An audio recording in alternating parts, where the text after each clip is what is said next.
You wake up. It's dark. You're hungry. The room you're lying in is smaller than your bathroom. 6 strangers are sleeping next to you. You can hear the street below. Screaming, cartwheels, someone getting robbed. This is Rome, the greatest city on earth, and you are at the very bottom of it. His name was Marcus. Probably. That's what poor Romans were called.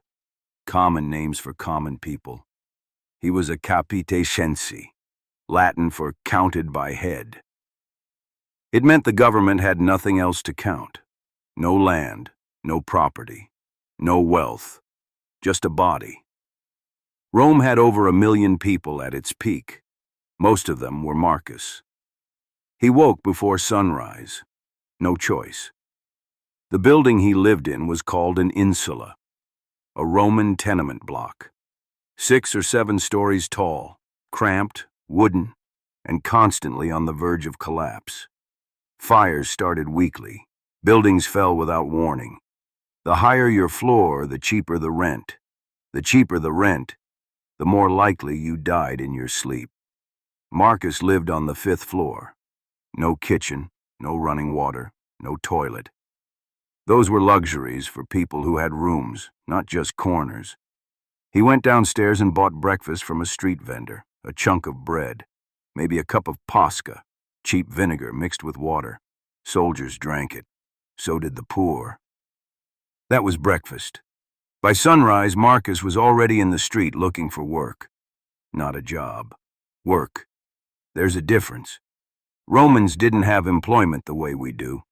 Each day you showed up at the docks, the construction sites, the markets, the homes of wealthy citizens. You offered your hands. You hoped someone needed them.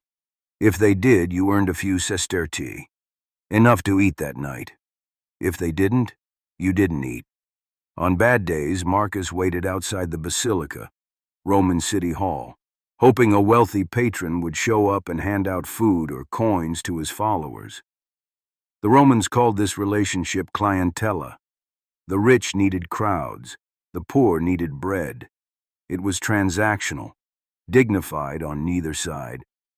By midday, if he had coin, Marcus went to the Thermopolium, a Roman fast food counter built into the street wall with terracotta pots sunk into stone, hot lentil stew, fried fish, olives. Archaeologists excavated one in Pompeii in 2020. The pots were still there, the food stains still on the counter, 2,000 years later. After eating, the baths. The one luxury even the poorest Roman could afford. Entry cost almost nothing. For an hour, a man with no home and no future sat in warm water next to senators. Rome was strange that way. At night, Marcus climbed back up to his 5th floor corner. The street noise never stopped. Rome had banned carts during the day to ease congestion, so they came at night instead. The city roared all night long. He lay down in the dark, surrounded by strangers, in the greatest empire the world had ever seen. Fed just enough to survive. Invisible to history. But he built it. Every road, every aqueduct, every temple. The hands that built Rome belonged to people exactly like him. He just never got a monument.